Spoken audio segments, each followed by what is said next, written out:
Actor Sam Neill beat the cancer. 3 months later, it wasn't the cancer that killed him. In April, after 3 years of treatment, Neill told the world he was clear. The rare, aggressive blood cancer, angioimmunoblastic T-cell lymphoma. His doctors had warned but eventually outrun every drug they had. Gone. Sir Sam Neill was 78. He was working again. On Monday, the 13th of July, he died in a hospital in Sydney. His family posted it to his own Instagram account. They used the word Wanao, Maori for extended family. They said he was surrounded by them. They said the loss was sudden and unexpected. They thanked the staff at St. Vincent's private hospital. They did not say why. That silence lasted 4 days. The internet filled it with guesses, enough of them and enough bad ones that his agent of many years went to the Associated Press to shut it down. Philip Grenz said the stories circulating contained inaccuracies and outright falsehoods,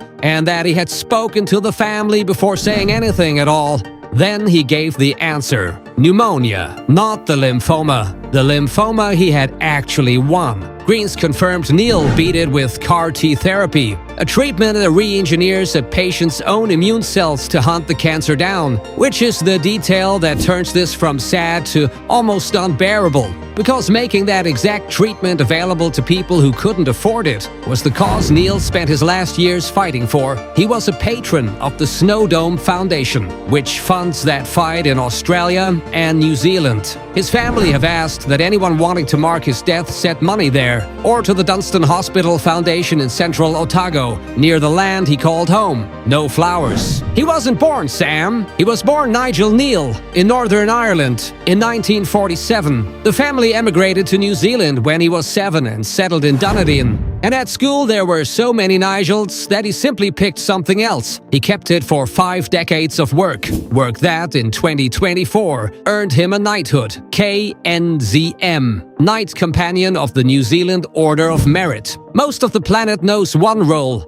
Dr. Alan Grant, the hat, the stubble, the paleontologist who spends an entire film visibly annoyed by children and then spends the night in a tree protecting 2 of them. Jurassic Park, 1993. Steven Spielberg directing. Michael Crichton's novel, The Foundation of It All. But the range underneath that is the part worth knowing. He was the cold, possessive husband in Jane Campion's The Piano. He was hunted across a yacht in dead calm. He lost his mind in the Mouth of Madness, and lost considerably more in Event Horizon. He was the Ulster policeman circling the Shelbys in Peaky Blinders, and to a generation of New Zealanders, he is simply Uncle Heck, shambling through the bush in Taika Waititi's hunt for the Wilderpeople. The tributes came from everywhere. Laura Dern, who stood beside him in that field, looking up, called him a lifetime friend and a noble gentleman, then aimed her last line straight at the character. "I will love you forever, Dr. Alan Grant." Jeff Goldblum, who completed that original trio, said the world had lost a singular talent and a genuinely good man. Spielberg said the millions who loved him would never forget him. Cillian Murphy said he adored him. Carl Urban called him an inspiration to every Kiwi actor who followed. Australia's Prime Minister landed closest, describing him as wry and dry, thoughtful and laconic. And there is one more thing.